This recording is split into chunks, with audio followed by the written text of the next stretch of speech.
Because we were never recording. Oh my God, really? Oh my gosh, we were never recording. Boy, we have been going off and thinking record. I didn't realize I had to press the button twice on this. See how long it's been since I recorded on this. Okay, let me start over with our introduction since we've lost it. I knew I should have put my phone recording at the same time. So we're going off right now, and we just lost a lot of good stuff. So we are starting a podcast that I hope will continue. We're calling it for the moment Throwing Stones in the Machine, which is kind of fits our thing, because we both consider ourselves to be activists. I've been an activist since I was very young, standing up for what is right and what I believe in, for many, many years. And hoping to teach my daughter the same. So, throwing stones into the machine is to throw things out there and fight what's not right about the systems. So we were just going over the things, and one of the first topics I wanted to hit on was, our personal beliefs. And recently, I got kind of tired of hearing about our beliefs being boiled down to one word, and when it's so not that. Right now I woke up one morning and a certain person in power had retweeted something about this video where someone says the only good Democrat is a dead Democrat.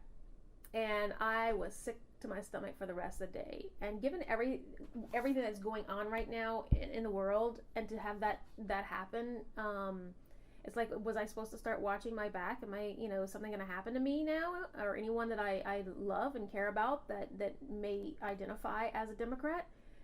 I was like, wow, okay. And to see all these people in power vilifying, one side is really unbelievable. I've in all my years, I've never seen anything like this be so divisive. It's pretty unreal. So, and then there was some other conversations that happened recently that kind of pushed me to say we're going to go ahead and do a podcast, because we've been doing a lot of talking. Like my daughter, she loves talking politics sometime and going off, and I'm like, all these discussions we're having, we need to go ahead and get ourselves a podcast started. So, how about we go back and you wanted to talk about the platforms of the different parties. Mm-hmm. So the platforms, they basically draw them up at the conventions when they choose the presidential candidate. So the platforms are basically like this really long thing, and they put out, this is what we believe in, this is what our stances are on these issues, etc., etc. So both parties have party platforms that are pretty extensively long. They're up on their website if you want to go look at them. So yeah, it's just sort of, I've actually printed out it's really long, so I didn't print out the entire thing, but I printed out parts of the Republican Party platform to look at and read and annotate, because I was like, just learning about it and everything, because this year know your opponent. Well, knowing, I think it's a very good thing to understand both sides of the coin, and like I was about to say, my daughter this year had studied AP government, and she has some career leanings that go possibly into law and politics, possibly becoming a civil rights attorney, which is pretty amazing. Now I lost my train of thought.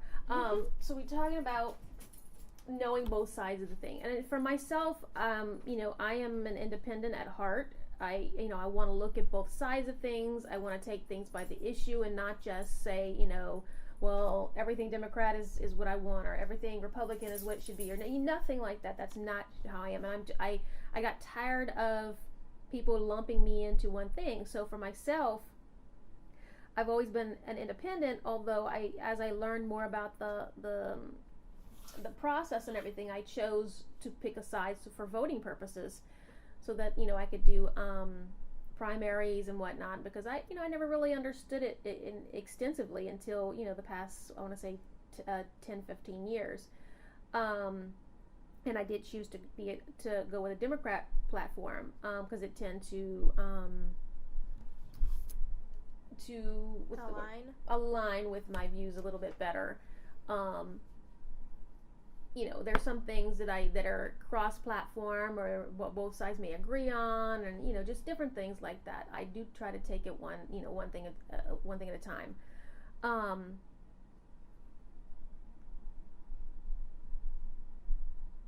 So let's see what's next. I know we had Let so me much. go over my. Okay, you go ahead, because we had so much we were talking about a minute ago. Now I'm all lost. All right, go ahead. Okay, so for like voting purposes, like when I register myself to go and vote, I will put down Democrat. I don't know if I would really consider myself a Democrat though, specifically. I definitely, my beliefs align more with the Democratic Party than the Republican, very much so. But I would consider myself to be more of like, I'm doing air quotes, you can't see it, but I'm doing air quotes, leftist than a Democrat. Just because I have my issues with the political parties and our political party system right now. The main part being is that we have a two-party system, which is honestly probably causes and adds to a lot of the issues with our political system and whatnot. Because with a two-party system, you're really limited in your choices, in your voting, etc. Because most people don't neatly fit into Democrat or Republican. Most Americans consider themselves to be more moderate. Well, like there's like a wide. Ow! I just slammed my hand in my fingernail. There's a wide range of political beliefs and opinions in like everywhere, but especially in a country like America that's so diverse and large. So a two-party system is really a disservice to the people. Like, you're not getting not everyone's views are being put out there properly. Because take the current presidential candidates for an example. I don't particularly like Biden.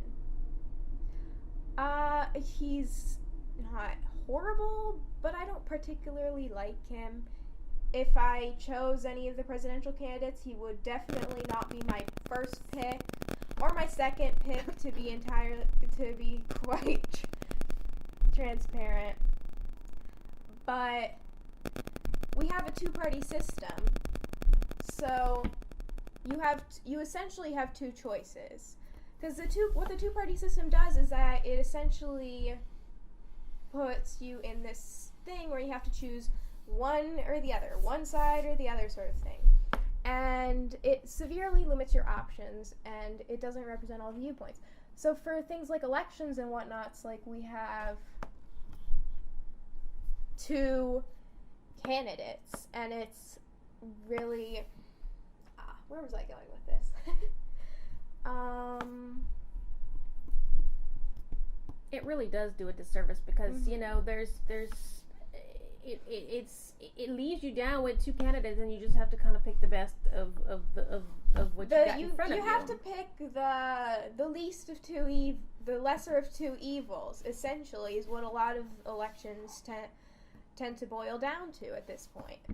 Because people like to say that, oh, well, I'm going to vote for a third party candidate. I'm going to vote for the Green Party or whatnot. But the thing with that is that it literally does not do anything. Like, to be quite entirely honest, with the current system, there's absolutely no chance that a third party candidate can become president. There is no way. It's just the system that we're in, which is horrible. But and I think we're missing out on some good candidates that could really bring a lot to the table that we may not have had before, and really make some big changes that would really go in some pretty amazing directions. But we are continuing to stay in one direction or the other, or as things are right now, going off in one direction, way out there. Yeah. Another thing with the two-party system is going more into like it does not represent the people at all. It's because to run for office, like to run for Congress and especially to run for the president, is insanely expensive. Like insanely expensive. Like I feel like everyone knows this on some level or another, but I'm just going to reiterate that it is insanely expensive. So what we have now is your choices for most major political offices tend to be bland rich guy number 1 and bland rich guy number 2. Yeah, I mean, the whole thing with the money part has always bothered me no matter what election it is, because there's so much money being spent on look at me, look at me, look at me, when we've got problems in this country with, homeless and people that can barely afford their needs even though they're working 2 and 3 jobs. And it's ridiculous. All that money could have been spent doing things for people and making life so much better, but it's just like it's going out the door and being wasted. It really is. I mean, think about after an election, all the signs and the junk and all the stuff. It's just junk. It's material crap. And again, it's like we're putting all this above human decency. It's ridiculous. And but yeah, and when we're going back to the whole two-party system, it does lock us into one side or the other and doesn't allow us to take up individual issues and take them in a direction that would benefit us in such a better way. And again, with it fits into both the two-party system and the financial parts of the election. Like, it's like, there are the requirements for being president, certain age, whatever, and it feels like we've just tacked another one on there. It's like, you have to have this amount of money and financial support and all sorts of things like this. So basically what it does, too, is it sort of locks us into...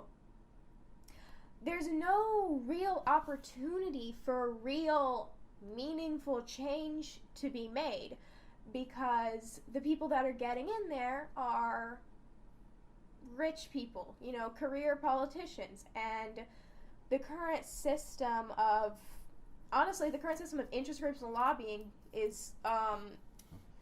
I don't see how that is even remotely acceptable, but that's an issue for another time because it's a lot of explanation. But essentially,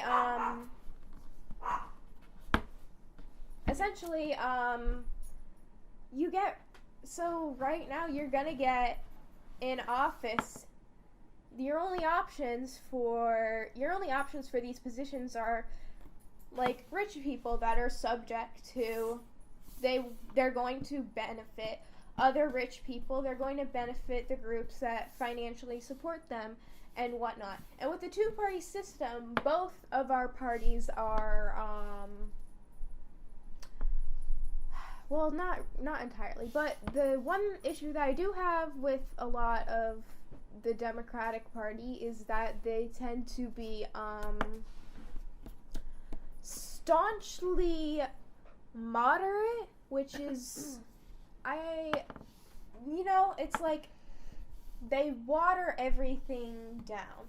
Like, you can't make meaningful change. It's like these people only want to make these it seems like a lot of the major, like, Democrats, at least the ones that are getting into the larger positions, only want or only are willing to create superficial change. And I think that's kind of what we're gonna get if Biden gets voted in, is we're going to see superficial change, a lot of like pandering and whatnot. But are we going to get real actual change?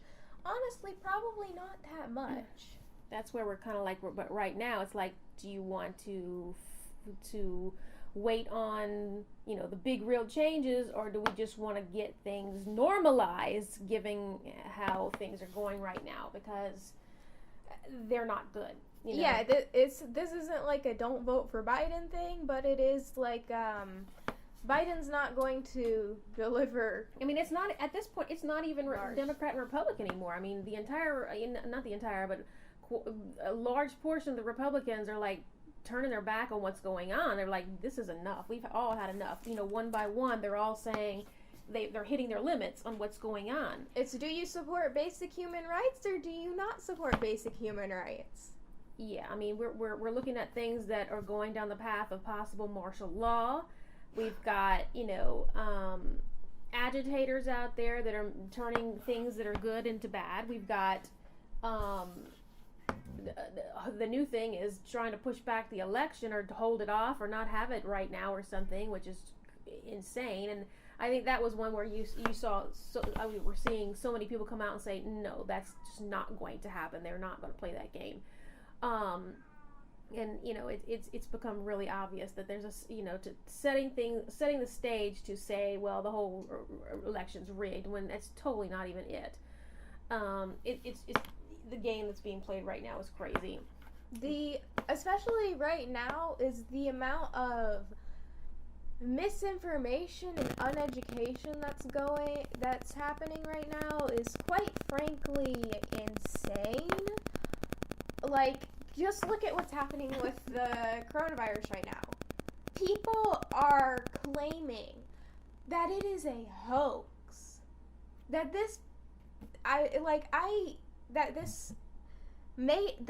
a literal pandemic is a hoax. And now there are several problems with that, but completely looking at this logically,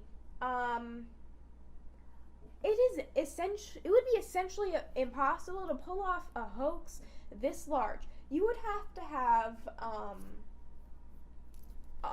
basically the entirety of the medical field in on it, plus people, because there are people coming out and discussing their experiences with the coronavirus. There are people who have family that have died from this.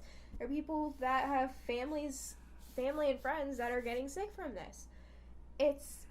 You would have to have essentially the entire country in on it, and at that level, it's simply unsustainable. Like, there is no way that would happen in real life if you look at it logically. And not putting aside all of that, it's extremely disrespectful. Like, people have died from this. Like, I don't think you understand that people are dying from this. Yeah, we've got people in our circles that have passed or have gotten and everything. Like, just recently, my mother was telling me that one of her good friends at her place of employment passed away, and it was just like, wow, to have it happen. And then I have one of my my place of employment, the teacher I was working with, her step parent passed away suddenly. We've got my mother's neighbor got very sick. We've got a handful of others, just scattered all around, and we're all just kind of waiting. Who's next? Who's going to get sick next, or is going to pass away suddenly, and just go, wow. But we're on the pandemic, so let's come back to the two-party system. We were talking about how, we're kind of locked into that, and it doesn't allow us to really take on individual issues. So let me give an example that I was talking about earlier before we realized we weren't recording. I have some beliefs about the whole things going on, our current events. We've got protests, we've got agitators, we've got racial issues, we've got things about statues and monuments, and let's see what else. All that kind of combined of what's going on. And then we can't even take them individually. It's like we've got the whole thing with it's either Democrat or Republican, and then it's all these, using the name Democrat to say that we're all these, the Democrats are these horrible people, and they're the ones doing all these things, and they're out there rioting and all this other stuff, and they're anarchists as Antifa and all this other stuff. Oh, we'll talk about the whole Antifa thing soon, because that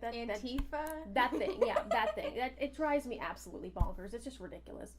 But we can't take them individually. Like, I believe that these protests are such a great thing, in that it's time to stand up again. There's so many things that's got to change, and to have this happen on such a large thing, and then to have them labeled as riots when they're not. There's just a handful of agitators out there, some of which are not even a part of the protesting and everything. They're just out there to start a bunch of a racial war or anything along those lines, just to start trouble. And talking about the fact that at a lot of these protests, cops are the ones that incite the violence and then start throwing tear gas, start hitting people, and all these sorts of things. Let's say the ones that are stationed, they're out there, and they're out there purposely to do that. Not every officer is like that. There's a lot of good officers out there, and we want to make sure that we want to separate the two, because that's not appropriate to put what's happening on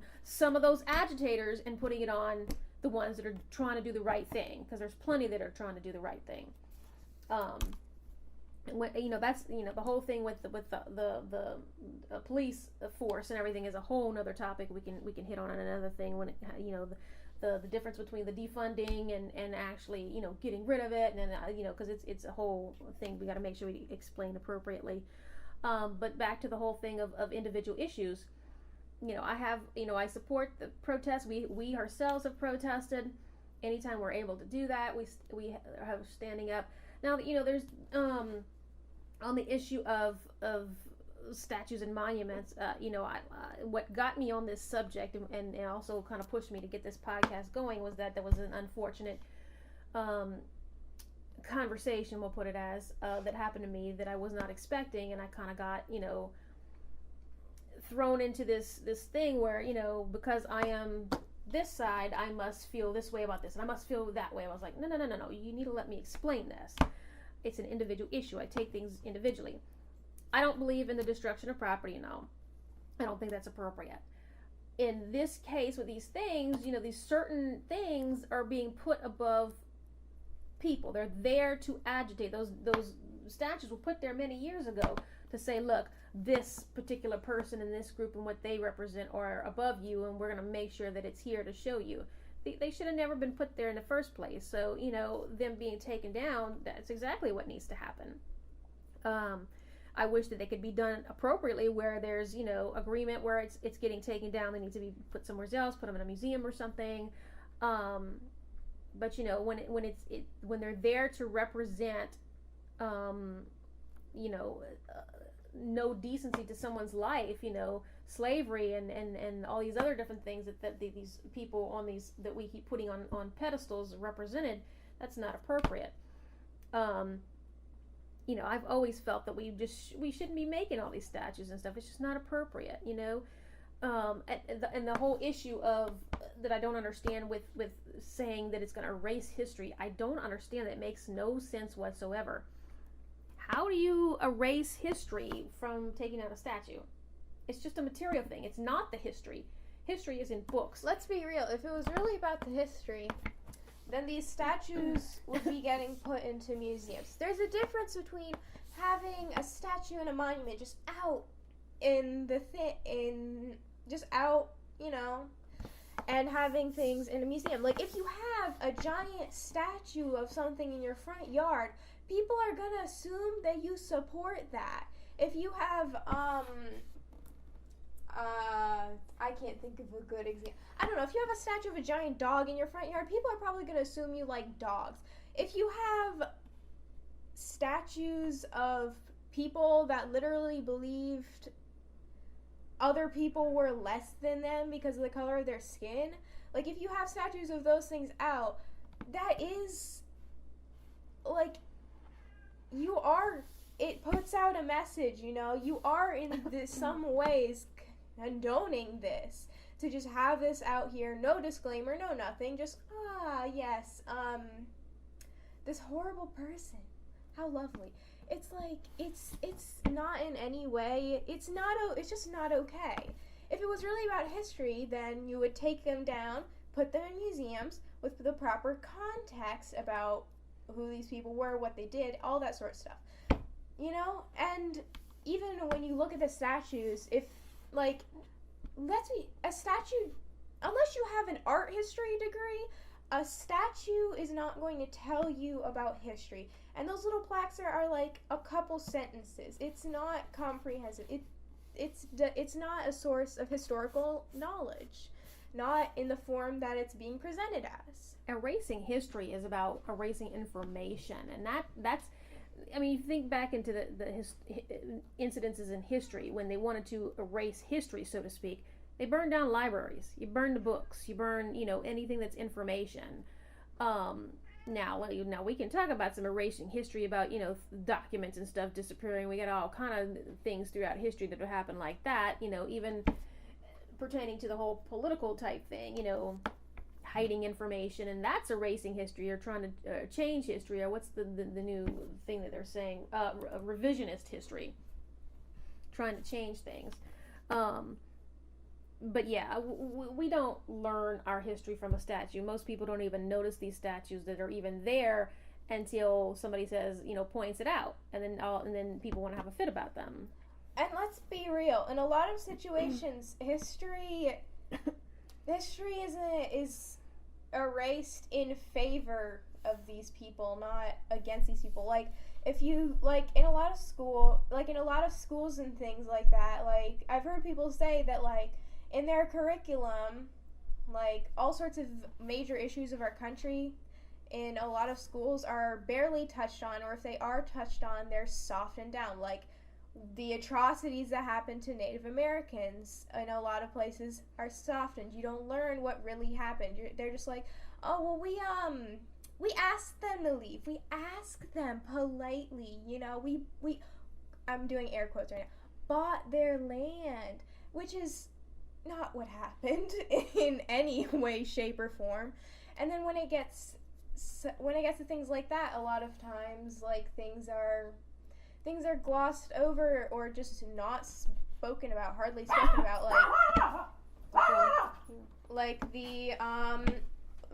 the internment camps, the Japanese internment camps during World War II, all sorts of things like that. When history in America, when history being erased is history erased is to paint America as the good guy, America, we're so great, we've never done anything wrong. It's just not, It's been whitewashed, I guess, is the word that a lot of people are using it right now. I don't think that's quite the right word, but sure. Okay. Well, so yeah, we don't learn our history from statues. We learn tiny little tidbits, and if it was that we learned all our history from a statue, wouldn't we have a whole bunch of statues in the middle of everybody's classroom? It's like, okay, students ready for history, let's go over to the statue so we can learn our history. Let's stare at it. It's like, and it's not real. And taking away these statues wouldn't erase anything, simply because the entirety of this has been documented on the internet. These statues, so much attention has been drawn to these statues because of recent events. It's all on the internet. These statues are on the internet. It's not just oh, we're taking those statues and it's gonna be like they never existed. No, this is clearly documented in several different ways. This is about not supporting and having statues of horrible people.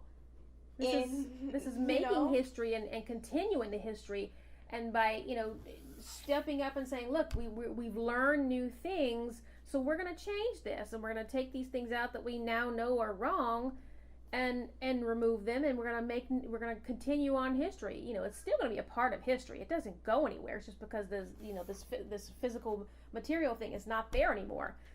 And if taking these statues down, if it is I'm making air quotes again, erasing history, then that implies that people are trying to deny that the Civil War happened and that these generals existed, which is directly counterproductive to what a lot of people are doing. It was an important historical thing because of the injustices that it was about. It's like, well, there's a lot of history. We don't make statues for every single historical thing. I mean, we know lots of history. It's not from a statue. It's from our books and written record. The documenting of it. And that's what I say, throughout history, if somebody wanted to destroy and erase history, you burn down the libraries and the books and wherever the documents were stored. Those are the things. You prevent access to information. Right. And in day and age now, it is about preventing information. And then, in our digital age, keeping information away from people.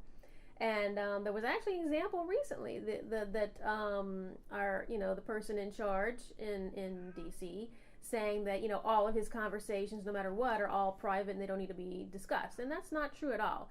That's keeping information away from the public. Wasn't that thing with his taxes that he still never released? Oh, yeah, that's another thing, another example of not having information out there. This is a person in the highest public office. The public has a right to know this kind of information. Every other Why would you hide something like that unless you have something to hide? Exactly. I think that's what a lot of people in the courts, judges and all will say, if you got something to hide, why don't you, if you don't have anything to hide, why you're not presenting it? It doesn't make any sense. That's just an obvious, makes you wonder. But yeah, why don't we wrap up this particular version? We're going over our 30 minutes that I was and then we'll continue the conversation in another version or another episode. Anyway, we'll continue it in a few minutes, but we'll put it in another episode.